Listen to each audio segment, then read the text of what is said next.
નમસ્કાર. કક્ષા 8 ઇકાઈ 6 ભરત. આ પાઠના લેખક રાજા લક્ષ્મણસિંહ. એમના વિશે થોડો પરિચય મેળવીએ તો રાજા લક્ષ્મણસિંહનો જન્મ 1926માં આગ્રામાં થયો હતો. તે હિન્દી, સંસ્કૃત, અંગ્રેજી, फारसी, बंगला और अरबी भाषा भली भांति जानते थे. એટલે કે હિન્દી, અંગ્રેજી, સંસ્કૃત, फारसी, બંગાળી, અરબી આ બધી જ ભાષા વિશે એ જાણતા હતા. इनकी अनेक पुस्तकों का अंग्रेजी और हिंदी में अनुवाद हुआ है. એમની દરેક જે પુસ્તકો છે એનું અંગ્રેજી અને હિન્દીમાં અનુવાદ થયેલું છે. कालिदास के अभिज्ञान शाकुंतलम, मेघदूत और रघुवंश के हिंदी अनुवाद पर इन्हें पुरस्कार दिया गया है. राजा लक्ष्मण सिंह ने कालिदास द्वारा लखाયેલું જે અભિજ્ઞાન શાકુંતલમ, મેઘદૂત और રઘુવંશ આ બધાનું જ એમને હિન્દીમાં અનુવાદ કરેલું અને એના માટે એમને પુરસ્કાર પણ મળેલો છે.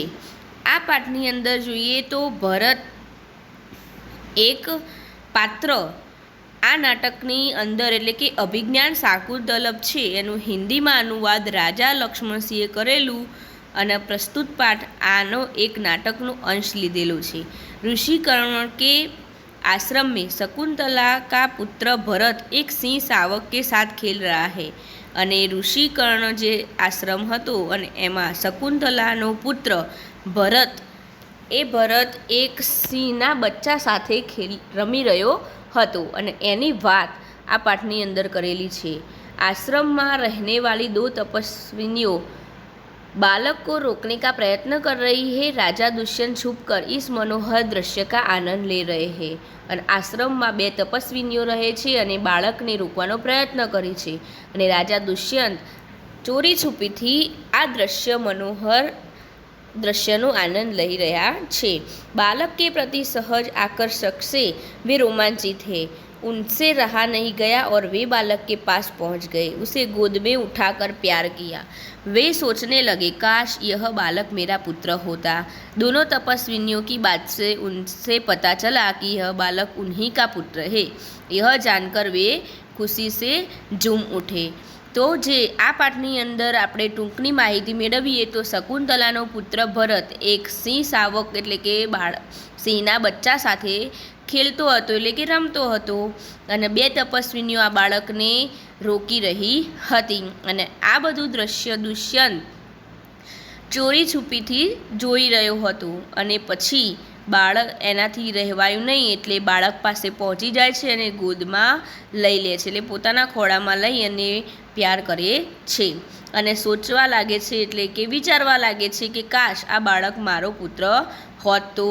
ત્યારે 2 તપસ્વિનીઓની વાતચીત દ્વારા એમને ખબર પડે છે કે આ બાળક એ બીજું કોઈ નહીં પણ મારો પુત્ર છે અને એનાથી એને ખુશી થાય છે. આ પાઠની અંદર આવી સમજૂતી મેળવવાની છે. તો આપણે અહીંયા પાત્ર દ્વારા નાટકની સમજૂતી આપેલી છે. પાત્રમાં બાલક એ ભરત છે, પછી તપસ્વીની પહેલી અને તપસ્વીની બીજી અને રાજા દુષ્યંત. અહીંયા આપણે જોઈએ દ્રશ્ય પહેલું तो एक बालक सिंह के बच्चे को घसीटते हुए लाता है और 2 तपस्विनियाँ उसे रोकती हुई आती है. राजा दुष्यंत झाड़ की ओट पेड़ की ओट से उन्हें देख रहे हैं. एक बाळक હોય છે એ બાળકનું નામ ભરત જ હોય છે. અહીંયા બાળક એ પોતે ભરત છે. એ શું કરે છે કે સિંહના બચ્ચાને ઘસેડી અને અહીંયા લાવે છે અને 2 તપસ્વિનીઓ હોય છે એને રોકે છે. રાજા દુષ્યંત ઝાડની પાછળ ઓટ એટલે પાછળ એની પાછળ સંતાઈને બધું જોઈ રહ્યો હોય છે. બાલક કહે છે શું કહે છે કે અરે સિંહ તું અપના મુંહ ખોલ મેં તેરે દાંત ગીનૂંગા. જે બાળક હોય છે એ પેલા સિંહને કહે છે કે તું તારું મોઢું ખોલ મારે તારે દાંત ગણવા છે. પહેલી તપસ્વીની હે હઠીલે બાलक तू वन के इन पशुओं को क्या सताता है. हम तो इन पशुओं को बाल बच्चों की समान रखती है. तेरा साहस बढ़ता ही जाता है. तेरा नाम ऋषि मुनियों ने सर्वदमन रखा है सो ठीक ही है. પહેલી તપસ્વીની આ બાળકને કહે છે કે હે હઠીલા બાળક, તું એમ કે વનના જે આ જંગલના પ્રાણીઓ છે એમને કેમ સતાવે છે? આ પ્રાણીઓને તો આપણે બાળકોની જેમ રાખીએ છીએ. તારું સાહસ હવે વધી ગયું છે. તારું નામ ઋષિમુનિઓએ જે સર્વદમન રાખ્યું છે એ જ ખૂબ જ ઠીક જ છે. ત્યારે દુષ્યંત હોય છે એ ઉનકી બાતે સુનકર સ્વયં છે, એટલે કે એમની વાતો સાંભળી અને પોતાના મનમાં એ કહે છે કે હા, क्या कारण है कि मेरा स्नेह इस बालक की ओर उमड़ सा आता है? ત્યારે દુષ્યંત હોય છે એ પોતાની મનની અંદર વાત કરે છે કે અરે એવું તે શું કારણ છે કે મને આ બાળક પ્રત્યે પ્રેમ ઉમડાવે છે? તો दूसरी તપસ્વીની કહે છે, જો તું इस बालक को छोड़ न देगा तो सिंहनी तुझ पर दौड़ेगी. दूसरी એટલે કે બીજી તપસ્વીની પેલા બાળકને છોડાવવાનો પ્રયત્ન કરે છે, સિંહને, બચ્ચાને. તો એ કહે છે કે જો તું આ બચ્ચાને છોડી નહીં દે તો સિંહણ જે હશે એ તારી પાસે આવીને પકડી લેશે, દોડી જશે. બાળક મુસ્કુરા કર, ઠીક હૈ, સિંહની કા મુझे ऐसा ही डर है. અને મને સિંહણનો એવો જ ડર લાગે છે. મું चिढ़ाता है. दुष्यंत आश्चर्य से, यह बालक अवश्य किसी तेजस्वी वीर का पुत्र है. इसका मुख अग्नि के समान दमक रहा है. અને દુષ્યંત આ ચિત્ર જોઈ રહ્યો હોય છે ત્યારે એ પોતે આશ્ચર્યથી કહે છે કે અવશ્ય આ બાળક કોઈ તેજસ્વી વીરનો પુત્ર છે અને એનું મુખ અગ્નિ જેવું ચમકી રહ્યું છે.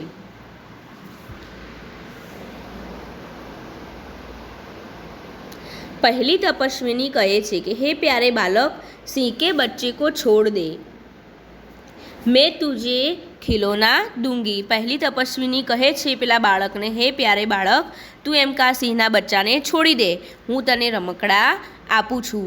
તો બાળક હાથ પસાર કર એટલે હાથ ફેવરે છે. પહેલે ખિલોના દે દો, લાવો કહા હે. બાળક પણ પેલી તપસ્વીનીને હેરાન કરતા કહે છે કે પહેલાં તું મને રમકડા આપ, લાવ, ક્યાં છે રમકડા? ત્યારે દુષ્યંત હોય છે એ દૂર સે બાલક કી હથેલી કો દેખકર સ્વયં સે, દૂરથી આ બાળકની હથેળીને દેખે છે અને પોતાની જાતને કહે છે, મનમાં કહે છે કે આહા, ઇસકે હાથ મેં ચક્રવર્તીઓ કે લક્ષણ હૈ. ચક્રવર્તીના એમ કે આના હાથમાં લક્ષણો દેખાઈ રહ્યા છે. અંગુલિયા પર कैसा અદ્ભુત જાલ હૈ, એની આંગળીઓ પણ કેટલી અદ્ભુત દેખાય છે. ઓર હથેલી કી શોભા પ્રાતઃ કમલ કો ભી લજ્જિત કર રહી હૈ. અને સવારે જાણે કે ફૂલ ખીલ્યા હોય અને એવી એની હથેળીની શોભા આપણને પણ લજ્જિત કરી દે એવી દેખાય છે.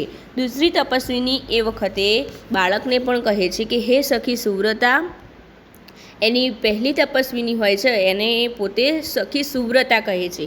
યહ બાત તો સે ન માનેગા, એમ કે આ વાતથી માનશે નહીં. જા, मेरी कुटिया में ऋषि कुमार के खेलने के लिए मिट्टी का मोर रखा है, उसे ले आ. ત્યારે દૂસરી તપસ્વીની પહેલી તપસ્વીનીને કહે છે કે જા, મારી ઝૂંપડીની અંદર ઋષિકુમારને રમવાનો માટીનો મોર રાખ્યો છે, એ તું લઈ આવ. અને પહેલી તપસ્વીની મેં અભી લીએ આતી હું અને જાતી હૈ. પહેલી તપસ્વીની મોર લેવા માટે જાય છે. બાલક કહે છે, तब तक मैं इसी सिंह के बच्चे के साथ खेलूँगा. यह कहकर तपस्विनी की ओर देखकर हंसता है. બાળક તો શું કહે છે, જ્યાં સુધી પેલી મોર લઈને નહીં આવે ત્યાં સુધી હું આ બાળક સાથે રમીશ, અને એવું કહી અને પેલી તપસ્વીની સામે જોઈ અને હસે છે.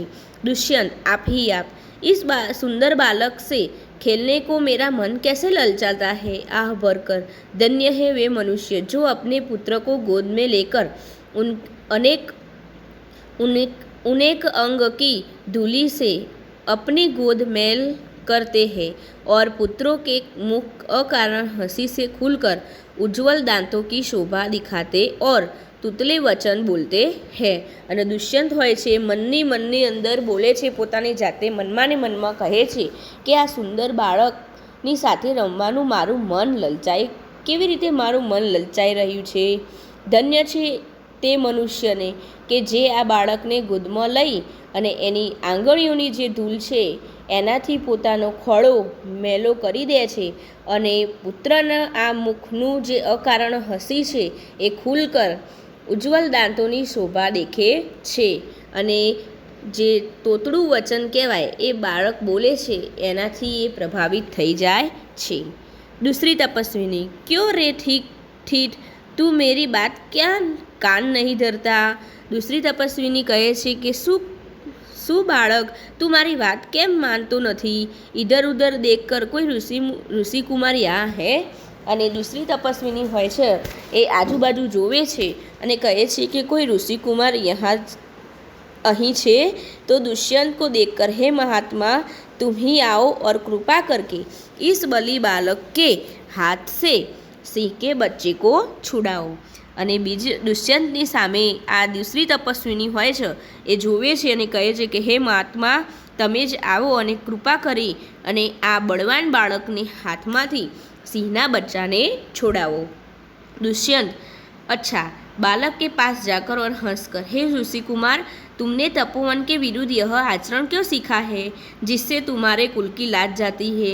यह तो कोई अच्छी बात नहीं है। बच्चे ने सिंह के बच्चे को छोड़ दिया। दुष्यंत आवे छे बाळक पासे અને હસી અને કહે છે કે હે ઋષિકુમાર તું તપોવનના વિરુદ્ધમાં આવું આચરણ ક્યાંથી શીખ્યો છે જેથી તમારા કુળની લાજ જાય છે, ઇજ્જત જાય છે। આ સારી વાત નથી। આવું પેલા બાળકને દુષ્યંત કહે છે। તરત જ બાળક સિંહના બચ્ચાને છોડી દે છે। दूसरी तपस्विनी, हे बड़भागी यह ऋषि कुमार नहीं है। बीजी तपस्विनी શું કહે છે હે ભાગ્યશાળી આ ऋषि कुमार નથી। दुष्यंत, सत्य है उसके काम ही ऐसे साहस के हैं यह ऋषि कुमार नहीं जान पड़ता, परंतु मैंने तपोवन में वास देखे इसे ऋषि कुपुत्र जाना था। साचું છે એનું કામ જ એવું સાહસભર્યું છે કે એનાથી મને એવું લાગે છે કે પોતે ઋષિકુમાર નથી, પરંતુ એ પોતે તપોવનમાં રહે છે એટલે જ મને એવું લાગ્યું કે ઋષિપુત્ર હશે। बच्चे की हथेली को अपने हाथ में लेकर स्वयं से અને બાળકની હથેળી પોતાના હાથમાં લે છે અને પોતાની જાતને જ કહે છે આહા जब इसका हाथ छूने से मुझे इतना सुख हुआ है तो जिस बड़भागे का यह बेटा है उसे कितना हर्ष होता होगा। એ બાળકની હથેળી પોતાના હાથમાં લે છે અને પોતે મનમાં બોલે છે કે જે આનો હાથ ખાલી અડવાથી જ મને આટલું સુખ થાય છે તો એ કેટલો બધો ભાગ્યશાળી હશે કે જેનો આ છોકરો હશે એને કેટલો બધો આનંદ થતો હશે। दूसरी तपस्विनी કહે છે दोनों की ओर देखकर બંનેની સામે જોવે છે અને કહે છે કે बड़े आश्चर्य की बात है ખૂબ જ આશ્ચર્યજનક વાત છે। तुम्हें क्यों अचंबा हुआ। दुष्यंत दूसरी तपस्विनी ने पूछे छे कि तने केम आश्चर्य थाय छे। तो दूसरी तपस्विनी कहे छे कि इसलिए हुआ कि इस बालक की और तुम्हारी सूरत बहुत मिलती है और तुम्हें जाने बिना भी इसने तुम्हारी बात मान ली। दूसरी तपस्विनी બંનેની સામે જોવે છે અને આશ્ચર્યમાં આવી જાય છે અને પેલા દુષ્યંતને કહે છે કે આ બાળક અને તમારો ચહેરો મળતો આવે છે અને તમે કોઈ પણ કશું કીધા વગર જ આ બાળકે તમારી વાત માની લીધી એટલે મને આશ્ચર્ય થાય છે। ત્યારે દુષ્યંત કહે છે કે बच्चे को गोद में उठाकर हे तपस्विनी जो यह ऋषि कुमार नहीं है तो किस वंश का है। तो દુષ્યંત પેલી दूसरी તપસ્વીનીને કહે છે બાળકને પોતાના ખોળામાં બેસાડે છે અને કહે છે કે હે તપસ્વીની આ ઋષિકુમાર નથી તો એ કયા વંશનો છે। तो दूसरी तपस्विनी કહે છે કે यह पुरुवंशी है અને એ પુરુવંશનો છે। दुष्यंत કહે છે स्वयं से इसलिए इसकी सूरत मुझसे मिलती है અને મનમાં ને મનમાં કહે છે કે એટલા જ માટે આ બાળકનો ચહેરો મને મળતો આવે છે।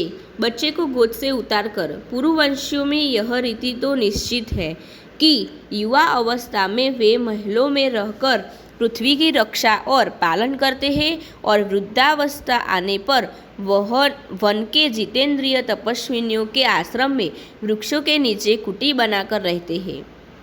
દુષ્યંત શું કહે છે? બાળકને ગોદમાંથી નીચે ઉતારે છે અને પછી પુરુવંશીઓની જે રીત કહેવાય એની વાત કરે છે. અને વાત કરતાં કરતાં કહે છે કે યુવા અવસ્થામાં મહેલોમાં રહી અને પૃથ્વીની રક્ષા અને પાલન કરવાનું કામ પુરુવંશીઓનું હોય છે, અને જ્યારે વૃદ્ધાવસ્થામાં આવી જાય ત્યારે પોતે વનમાં જીતેન્દ્રિય તપસ્વીનીઓના આશ્રમમાં જઈ અને વૃક્ષ નીચે झुंपड़ी बनावी અને રહે છે.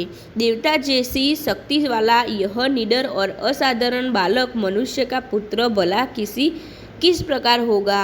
અને કહે છે કે દેવતા જેવો આ શક્તિશાળી, આ નિડર અને અસાધારણ બાળક મનુષ્યનો પુત્ર કેવી રીતે હોઈ શકે. दूसरी तपस्विनी पई कहे छे कि हे परदेसी, तेरा यह संदेह तब मिट जाएगा जब तू जान लेगा कि इस बालक की माँ मेनका नामक एक अप्सरा की बेटी है. અને બીજી તપસ્વીની દુષ્યંતને કહે છે કે હે પરદેશી, તારો જે સંદેશ તને જે શંકા છે એ ત્યારે જ ઓછી થઈ જશે કે જ્યારે તું જાણી લે કે આ બાળકની માં મેનકા નામની જે અપ્સરા હતી એની જ એ બેટી છે. उसी के प्रताप से इनका जन्म देव पितर के इस तपोवन में हुआ. અને એના જ પ્રતાપથી એમ કે એનો જન્મ દેવો અને પિતૃઓના આ તપોવનમાં થયો છે. दुष्यंत मन में कहे छे यह तो बड़े आनंद की बात सुनाई, इससे कुछ और आशा बढ़ी. इसकी माता किसी राजर्षि की पत्नी है. दुष्यंत मन में बोले छे અને કહે છે કે તો ખૂબ જ આનંદની વાત છે અને એનાથી મને થોડીક આશા જાગી છે. એની માતા કોઈ રાજાધિરાજની પત્ની છે. તો दूसरी तपस्विनी એને જવાબ આપે છે કે जिस राजा ने अपनी विवाहित स्त्री को बिना अपराध छोड़ दिया है उनका नाम मैं न लूँगी. दूसरी तपस्विनी શું કહે છે? જે રાજાએ પોતાની વિવાહિત સ્ત્રીને કોઈ અપરાધ વગર જ છોડી દીધો હોય એનું હું નામ નહીં લઉં. અને દુષ્યંત સ્વયં છે એટલે કે મનમાં પોતાની જ એને એવું લાગે છે કે આ પોતાની જ વાત છે એટલે સ્વયં से કહે છે કે यह कथा तो मुझ पर लगती है, भला अब इस बालक की माँ का नाम पूछूं. અને દુષ્યંત મનમાં ને મનમાં કહે છે કે આ તો બધી જે કથા છે એ મારા ઉપર લાગુ પડે છે. હું આ બાળકના માનું નામ પૂછું. પહેલી તપસ્વીની મિટ્ટી કા મોર લેકર આતી હૈ. અને એટલામાં પેલી પહેલી તપસ્વીની હોય છે માટીનો મોર લઈને આવે છે. પહેલી તપસ્વીની હે સર્વદમન ય શકુંત લાવણ્ય દેખ. શકુંત લાવણ્ય એટલે માટીનું સૌંદર્ય. માટીનો જે મોર હોય છે એને માટીનું સૌંદર્ય ગણાવેલું છે. અને પહેલી તપસ્વીની પેલા સર્વદમન એટલે કે પેલા બાળકને સર્વદમન કહીને બોલાવે છે અને કહે છે કે આ માટીના સૌંદર્યને તું જો. ત્યારે બાલક બડે ચાવ સે દેકર ખૂબ જ ધ્યાનથી જુએ છે અને કહે છે કે કહા હે શકુંતલા મેરી માતા. અને બાળક કહે છે કે મારી માતા શકુંતલા ક્યાં છે. તો दूसरी તપસ્વીની હસતી હુઈ યહાં તેરી માતા નહીં હે. એમ કે અહીં તારી માતા નથી. તુમ ઇસ નામ સે ધોકા ખા ગયે સર્વદમન. તું આ નામથી જ સાચી વાતને સમજી શક્યો નથી. मैंने तो कहा था कि मिट्टी के मोर को देख. મેં તો તને કહ્યું હતું કે તું માટીના મોરને દેખ. દુષ્યંત સ્વયં से इसकी माँ दुष्यंत स्वयं से इसकी माँ मेरी ही प्यारी शकुंतला है या इस नाम की कोई दूसरी स्त्री है. દુષ્યંત મનમાં ને મનમાં એને એવું થાય છે કે શકુંતલા એ તો મારી પત્ની નહીં હોય, આની માં તો એ નહીં હોય એવું મનમાં વિચારે છે કે જાણે કે કોઈ બીજી સ્ત્રી છે. यह वृत्तांत मुझे ऐसे व्याकुल करता है जैसे मृग तृष्णा प्यारे हिरण को व्याकुल करती है. જ્યારે કે હિરણ એટલે કે હરણની મૃગ તૃષ્ણાની જે એની પ્યાસ હોય છે, એની તરસ હોય છે એ લાગી હોય છે અને વ્યાકુળ થઈ જાય છે એવી જ રીતે એમ કે એ પોતે પણ વ્યાકુળ થઈ જાય છે. બાલક કહે છે કે ખુશ હોકર મુझे यह मोर बहुत अच्छा लगता है. બાળક ત્યારે કહે છે કે મને આ મોર ખૂબ જ સારો લાગે છે. ખિલોના લેતા હૈ. અને પેલું રમકડું હોય છે એ લઈ લે છે. પહેલી તપસ્વીની ગભરા કર. પહેલી તપસ્વીની ગભરાઈ જાય છે અને કહે છે કે ઓ બાલક કી બાંસે રક્ષાબંધન કહા ગયા. અને હાથમાં એને રાખડી બાંધેલી હોય છે અને પહેલી તપસ્વીની કહે છે કે અરે આ બાલકના હાથે બાંધેલી રાખડી क्या गई छे? दुष्यंत, घबराओ मत, जब यह नाहर से खेल रहा था तब इसके हाथ से गिर गया था, सो वह पड़ा है. અને દુષ્યંત ગભરાઈ જાય છે અને નાહર સે ખેલ રહા એટલે નાહર એટલે પેલું જે બાળક હોય છે દુષ્યંત ત્યારે કહે છે કે ગભરાશો નહીં. જ્યારે એ પેલા સિંહના બચ્ચા સાથે રમી રહ્યો હતો ત્યારે એના હાથમાંથી પડી ગયું છે. મેં ઉઠાકર તુમ્હે દિયે દેતા હું, એટલે કહે છે દુષ્યંત કે હું તમને ઉઠાવીને આપું છું. ઉઠાને કે લીએ ઝૂકતા હે, અને દુષ્યંત હોય છે એ પેલી રક્ષાબંધન એટલે કે રાખડી લેવા માટે ઊભા થાય છે, ઝૂકે છે એટલે કે નમે છે. ત્યારે પહેલી તપસ્વીની કહે છે કે અરે અરે મત ઉઠાવો, ઇસે મત છૂના. શું કહે છે કે તમે એને અડશો નહીં, ઉઠાવશો નહીં. દૂસરી તપસ્વીની, ઓ इसने तो उठा ही लिया, अरे आने तो उठावी पण लीधું. दोनों एक दूसरे को आश्चर्य से देखती है ने બંને તપસ્વીનીઓ એકબીજાની સામે આશ્ચર્યથી જુએ છે. दुष्यंत, यह लो, परंतु यह कहो कि तुमने मुझे उसको उठाने से क्यों रोका क्यों था?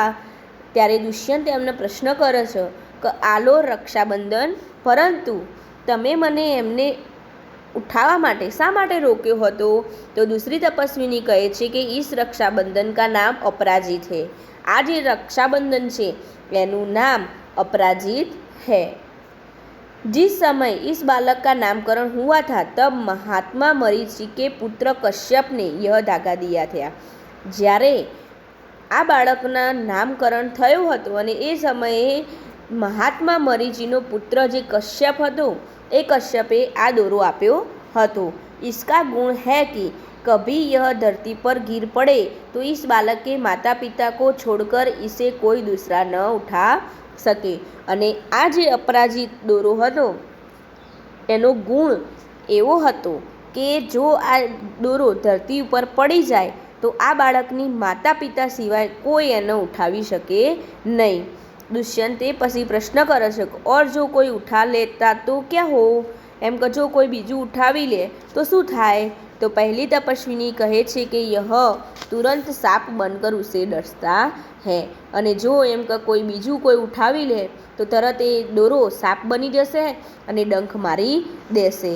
અને દુષ્યંત, તુમને કભી એસા હોતે દેખા હૈ? દુષ્યંત એમને કહે છે કે તમે આવું કોઈ વાર થયેલું દેખ્યું છે? તો પહેલી તપસ્વીની કહે છે કે અનેક બાર, ઘણી વાર એમ કે અમે એ જોયું છે. અને દુષ્યંત કહે છે કે પ્રસન્ન હોકર, તો અબ મેરા મનોરથ પૂરા હુઆ. અને તો પછી એને ખબર પડી જાય છે, દોરો ઉઠાવીને પેલા બાળકને આપે છે એટલે એમને ખબર પડી જાય છે કે સાપ બન્યો નથી. એટલે એનું જે મનોરથ, એનું જે મનમાં વિચાર હતો એ પૂર્ણ થાય છે. મેં ક્યો ન આનંદ મનાવું? અને પછી એ તો ખૂબ જ આનંદિત થઈ જાય છે અને બાળકો ગોદમાં લેતા એને બાળકમાં ગોદમાં લઈ લે છે, ખોળામાં લઈ લે છે. કેમ? કારણ કે એને દોરો ઉઠાવીને પેલાને આપ્યો તો સાપ બન્યો નહીં, એટલે એને એવું થઈ ગયું કે હું જ એનો પિતા છું. અને દુષ્યંતને છેલ્લે ખબર પડી જાય છે કે આ જ મારો દીકરો છે. અને એટલામાં પડદા ગીરતા એટલે કે આ નાટક એટલા પૂરું થઈ જાય છે. ધન્યવાદ.